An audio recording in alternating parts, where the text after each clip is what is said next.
Alors, un mot alors sur une vision passionnante, je trouvais dans le livre en tout cas, c'est le problème des immigrés en France.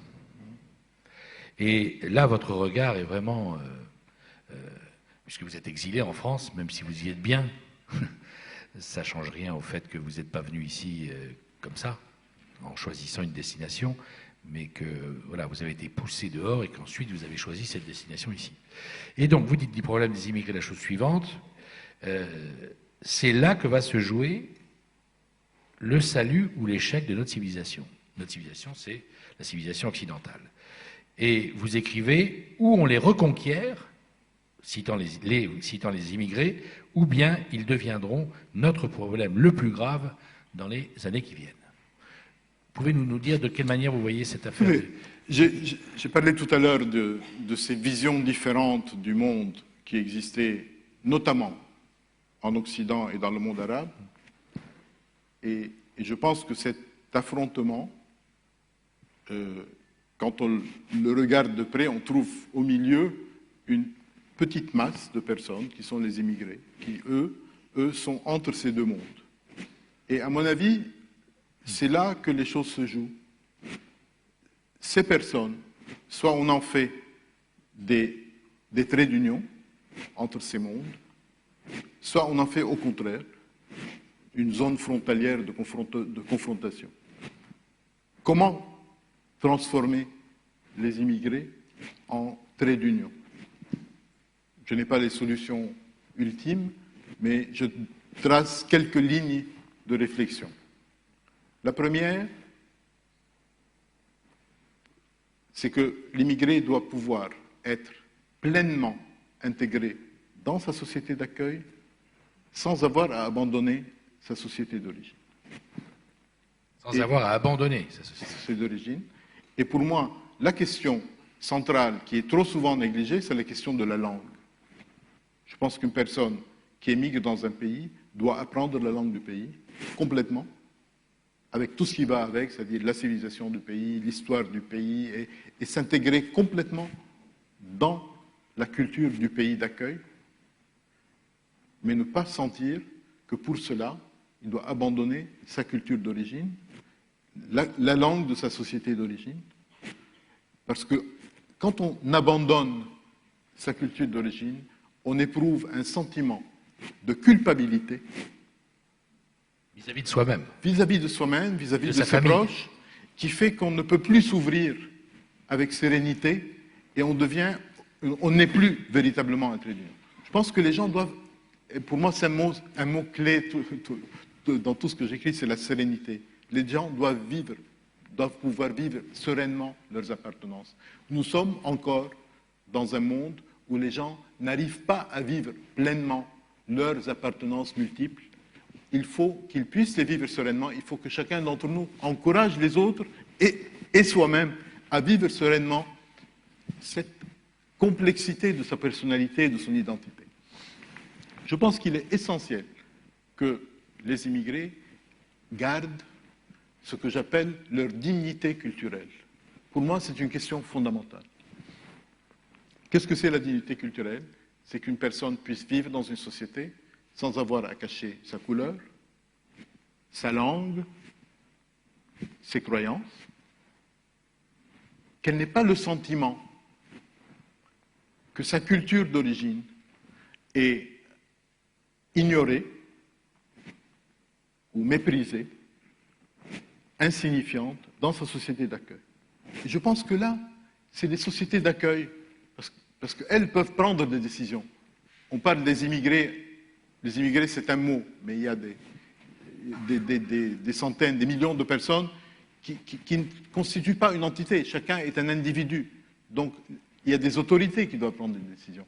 Et je pense qu'il faut que l'Occident aille vers les autres cultures.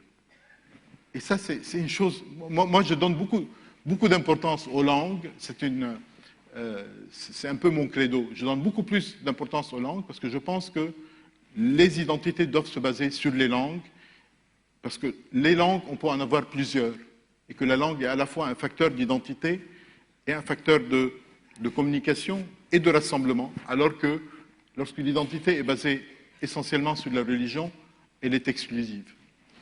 Je referme la parenthèse. Je pense qu'il est essentiel que les gens apprennent des langues. Les gens qui viennent du Sud apprennent les langues du Nord.